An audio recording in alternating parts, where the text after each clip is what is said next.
Hey guys, over here is an iPhone 15 Pro Max that a customer brought to me this morning.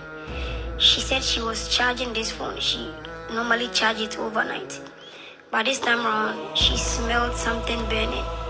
So she went into her bedroom and she saw her charger is in flames. And since then, this phone is not turning on or charging. As you can see, reading from the charge arms, this phone is taking 0.6 amps, which means it's not drawing any current, it's not charging, and it's not turning on.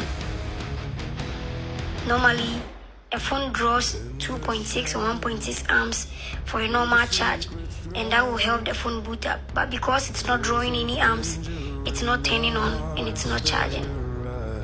So here I'm tearing apart the phone, and I can already confirm someone has already worked on this phone. So we need to take the phone apart, pulling the motherboard out from the phone.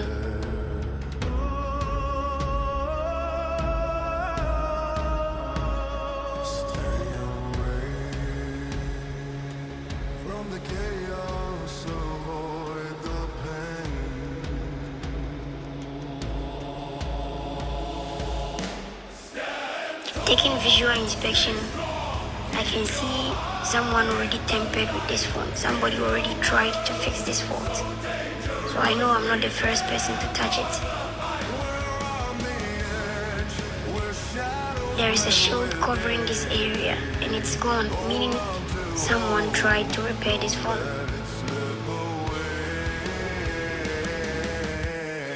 So we need to separate the board. These phones come with a board in the sandwich layer. Like there are two boards combined to make one full board. So we need to tear apart a board in order to work on the faulty components.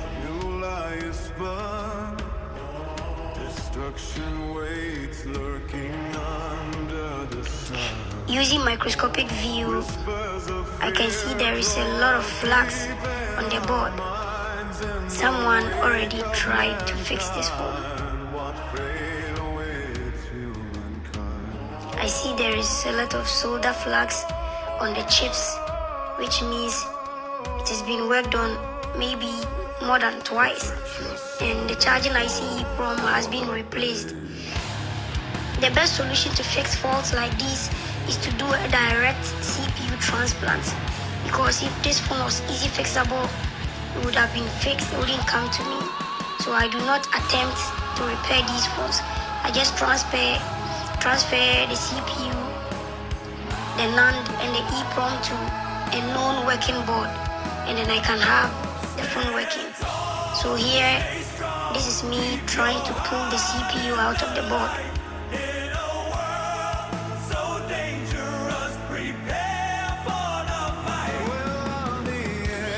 Pulling the CPU requires great skill.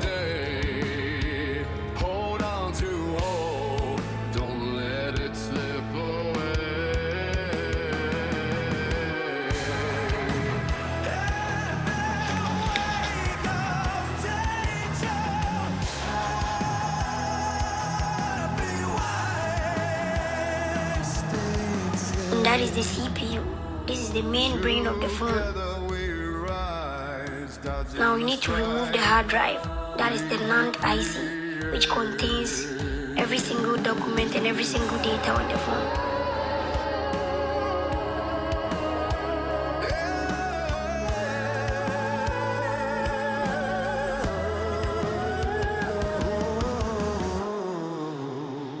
This step is, now you can see, this step is me cleaning the CPU and preparing it for its new board.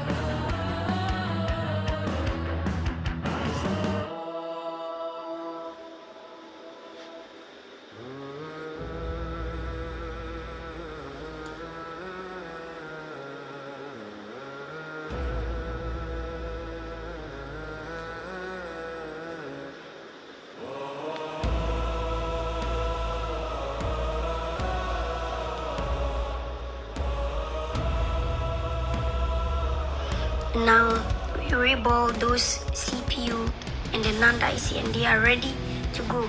This is a side-by-side picture of then good working board, and the customer's board. After putting everything together, we need to combine the boards back. So we put them back to the preheater to combine the two boards together.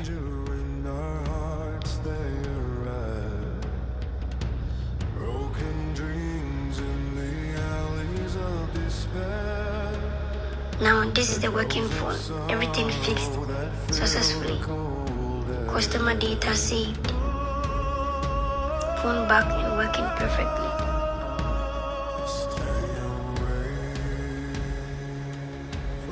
Now phone drawing 1.6 amps.